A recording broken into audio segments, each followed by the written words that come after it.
My brother slept with my fiancée.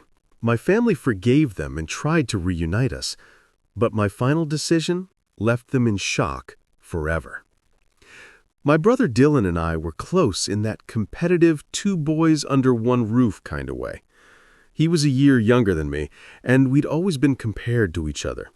He was the charming, free-spirited type, while I was the one with a plan. Our sister, Mia, was the baby in our mom's shadow, always soaking up every ounce of attention she could get. Our parents, Claire and Joe, were typical Midwest parents. Mom ran the household with an iron will, and Dad was the type to crack jokes and grill steaks like it was his personal hobby. I thought I had it all figured out. A stable family, siblings I could trust, and a fiancé who I believed was my soulmate. Emma came into my life during a group project in my junior year at the University of Wisconsin-Madison. She had this magnetic energy about her that made you want to be in her orbit. She was ambitious, confident, and ridiculously attractive. I fell for her fast. By the end of the semester, we were a couple. It felt like a whirlwind, but I didn't question it because it seemed perfect. I imagined our future together, careers, kids, everything. One November, I proposed to her. It wasn't some grand gesture, just the two of us on a crisp autumn evening.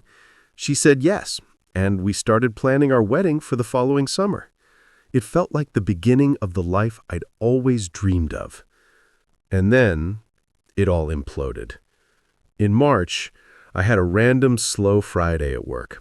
I decided to surprise Emma with her favorite takeout and spend the evening together. When I walked into our apartment, everything felt off. Her shoes were by the door, but the place was eerily quiet, except for faint laughter coming from the bedroom. My stomach tightened. Something felt wrong, but I brushed it off thinking maybe she was watching a funny video or on the phone with a friend. When I opened the bedroom door, my world shattered. There they were, Emma and Dylan, tangled up in bed. Emma was wearing the oversized t-shirt I had given her for Valentine's Day, the one with the cheesy heart print. It wasn't hard to put two and two together. They froze, both of them looking like deer in headlights. It's funny how silence can say so much. The air in the room felt heavy, suffocating. Dylan, my own brother, had the audacity to say, "It's not what it looks like." I stared at him, almost laughing at the ridiculousness of it. Emma didn't say a word, just scrambled to cover herself with a blanket like it would erase what I'd just seen. I didn't yell. I didn't ask questions. What was the point? The evidence was right in front of me. I looked at Emma and said, "Pack your stuff and get out." My voice was cold. Dylan tried to speak something about how it just happened, but I cut him off. "You're dead to me," I said. I wasn't interested in hearing his excuses or fake remorse. There's no "it just happened" when it comes to sleeping with your brother's fiancée. I walked out. I didn't wait for an explanation or a pathetic apology. I grabbed my keys and drove to a friend's house that night. As I stared at the ceiling, the reality of it all sunk in.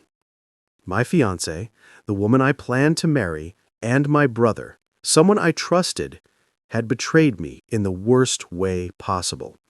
It wasn't just about the cheating. It was the fact that they'd both actively chosen to destroy something I valued so deeply. The day after I caught Emma and Dylan, I didn't think things could get worse. But of course, they did. While I was at work, Emma moved out of the apartment. I'd already told her to pack her stuff and leave, so I figured that was the end of it. But when I came home that evening, there was a note on the counter, sitting right where we used to keep a framed picture of us. It was short, but not sweet. She wrote that she fell in love with Dylan and never meant to hurt me, followed by some garbage about hoping I could find it in my heart to forgive them. She had the nerve to finish the note with, "I hope you can still be happy for us one day." Happy for them? I wanted to laugh, but it wasn't funny. It was infuriating.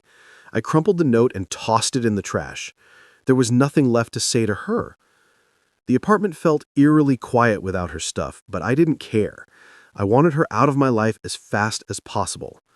And now she was.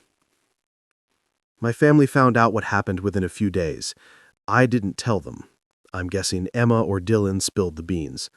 My mom, Claire, called me immediately. She was furious, not at me, but at Dylan. She kept saying how she couldn't believe her own son would betray me like that. He's not welcome here, she said over and over again. At first, it felt good to have her on my side, but I wasn't naive enough to think it would last. My mom's loyalty has always been conditional.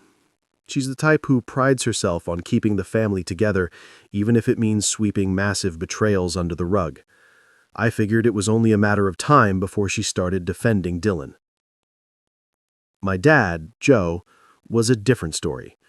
When I finally answered one of his calls, he didn't say much. He just sighed and said, "Well, I guess things like this happen sometimes." I couldn't believe it. He wasn't angry, upset, or even surprised. He treated it like Dylan spilling coffee on my shirt instead of nuking my relationship and my trust in him. Mia, my younger sister, tried to be supportive, but I could tell she was conflicted. She'd call to check on me and say she couldn't believe what Dylan and Emma did, but there was always hesitation in her voice. She was caught between me and the rest of the family, and it was obvious. For weeks, I ignored most of their calls. I didn't have the energy to rehash what happened or hear excuses about why I should let it go. Instead, I threw myself into work. It was the only thing keeping me sane. My boss, Kevin, noticed I was putting in extra hours and asked if everything was okay. I didn't tell him the full story, but I admitted I was dealing with some personal stuff. That's when he mentioned the Indianapolis office. Apparently, they'd been struggling to find someone to lead the team there, and Kevin thought I'd be a perfect fit. It was a promotion and a chance to get out of Milwaukee, far away from Emma and all the mess they'd created. I didn't hesitate. I told him I was interested.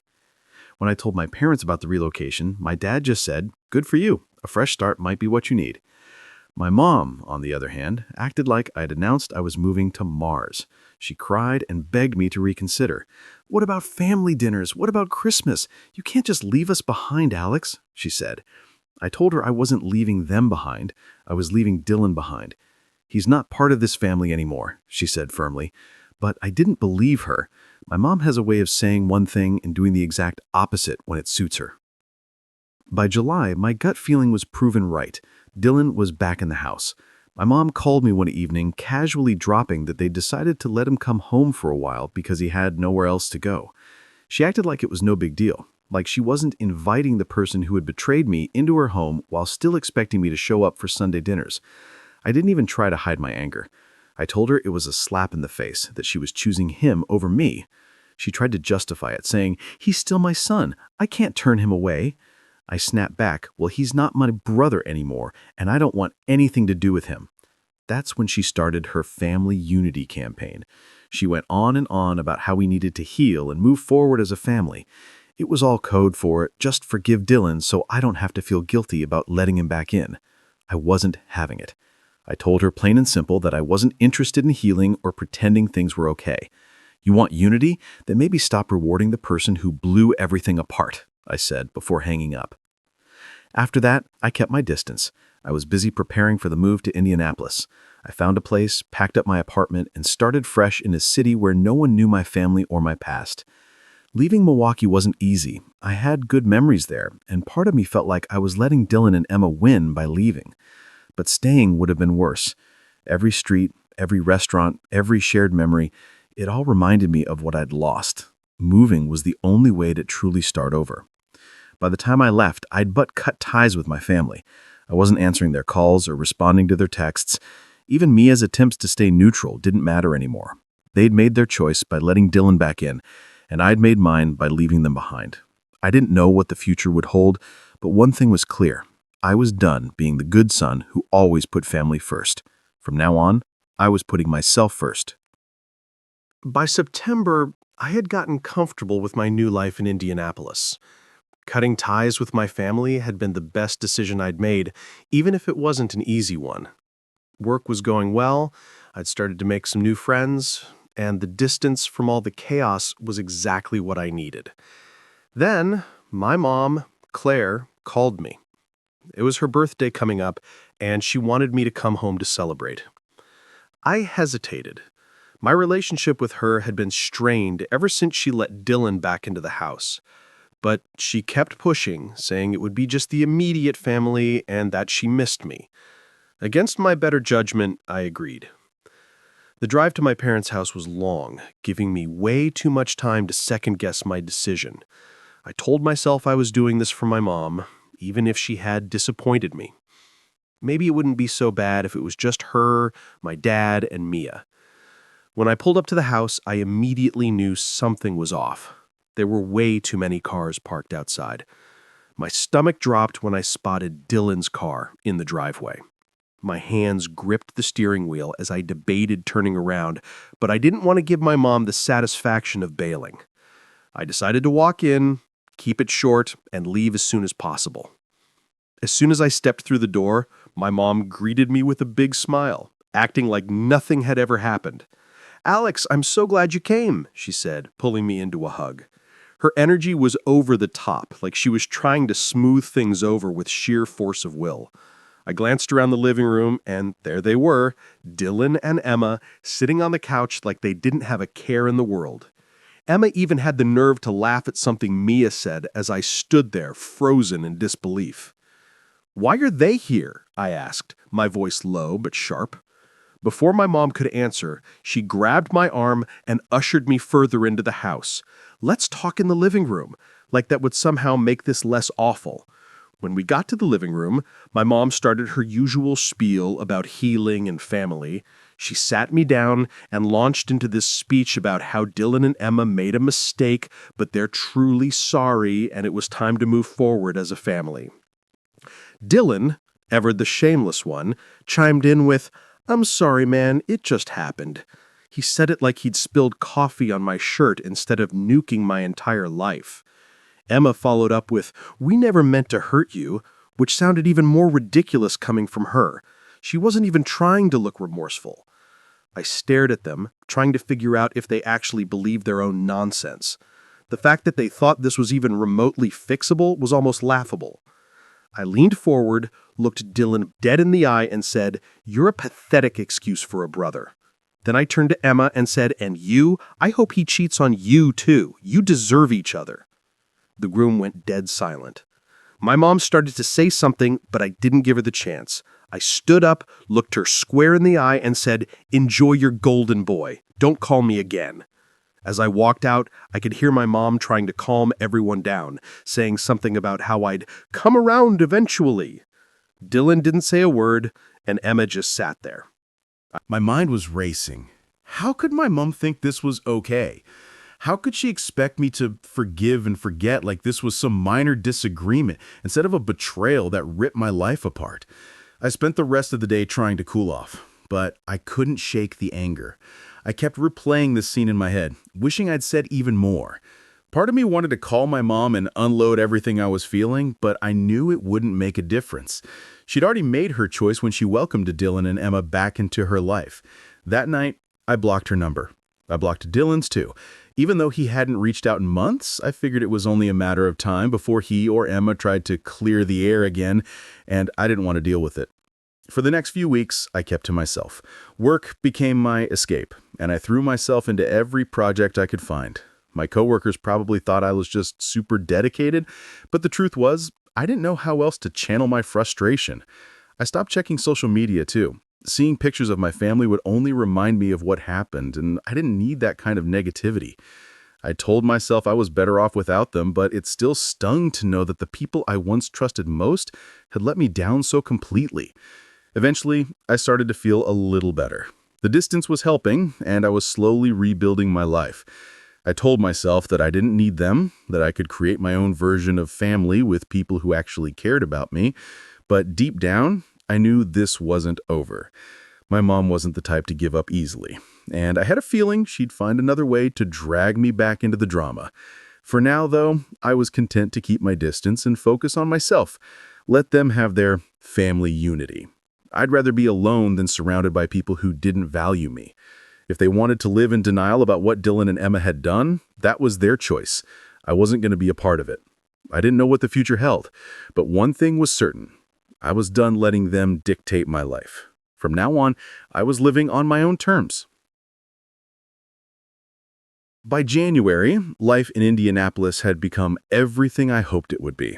It felt good to be miles away from the chaos my family had created. I wasn't waking up every day angry anymore. I had space to breathe, think, and focus on myself. That's when Sarah, my distant cousin, slid into my messages. I barely knew her. We'd only met a few times at family events over the years, and even then, I don't think we ever exchanged more than a few words. So when she messaged me out of nowhere saying she was moving to Indianapolis and could use some help settling in, I was skeptical at first. I debated ignoring her message entirely. My family had proven time and time again that getting involved with them, even peripherally, was a mistake. But part of me felt bad. Sarah hadn't done anything to me personally, and she might not even know the full story of what had gone down. Besides, she seemed genuinely nervous about moving to a new city alone. Against my better judgment, I agreed to help her. The weekend came, and I showed up at the address she sent me. It was a small apartment complex in a quieter part of town, and as I pulled into the parking lot, everything seemed normal. That was until I saw the U-Haul truck and two very familiar figures unloading boxes, Dylan and my dad. For a moment, I froze, gripping the steering wheel so hard my knuckles turned white. My first instinct was to back out of the parking lot and never look back. But before I could, the front door of the apartment opened and out came my mom. She spotted me immediately and waved like this was some sort of family reunion instead of a trap. "Alex, wait!" she yelled, jogging toward my car. I put the car in park and stepped out, but I didn't move any closer. "What the hell is this?" I asked, gesturing toward Dylan and my dad, who were now standing awkwardly by the truck. My mom gave me her usual "let's all be reasonable" look and started rambling about how Sarah just needed some help and it made sense for the family to come together. It was clear this wasn't about Sarah at all. This was about them finding another way to force me into some kind of reconciliation. Dylan, ever the master of insincere apologies, stepped forward with tears already welling up in his eyes. "I'm sorry, Alex," he said, his voice trembling like he was auditioning. "I know I messed up. I just want to fix things." I stared at him, completely unmoved. It was the same script he tried at my mom's birthday party, and it was just as pathetic now as it was then. Then my dad decided to jump in. "Alex, come on," he said, his tone that irritating mix of exasperation and condescension he always used when he thought I was being unreasonable. "You're holding on to this grudge, and it's tearing the family apart. Be the bigger man." That was it. Hearing him tell me to be the bigger man as if Dylan's actions were some minor mistake I needed to get over sent me over the edge. He had no idea what it felt like to be betrayed by your own brother. To lose not just a relationship, but the trust you had in the people closest to you. When my dad stepped closer and put a hand on my shoulder, I reacted without thinking. My fist connected with his face before I even realized what I was doing. The sound of it was sharp, and for a moment, everything went still. My dad stumbled back, holding his jaw, and stared at me in shock. Dylan looked like he wanted to disappear, and my mom predictably burst into tears. "Alex," she sobbed, as if I was the one ruining everything. Dylan muttered something under his breath about me going too far, but I didn't even bother responding. I turned and walked back to my car. "Don't follow me," I said over my shoulder. When I got home, I blocked Sarah immediately. I didn't care if she was part of the setup or just a pawn in my mom's latest scheme. Either way, I wanted nothing to do with her. That night, I sat on my couch trying to process what had just happened. I wasn't proud of losing my temper, but I didn't regret it either. My dad had crossed a line, and if a punch to the face was what it took to make them understand that I wasn't going to be manipulated, so be it.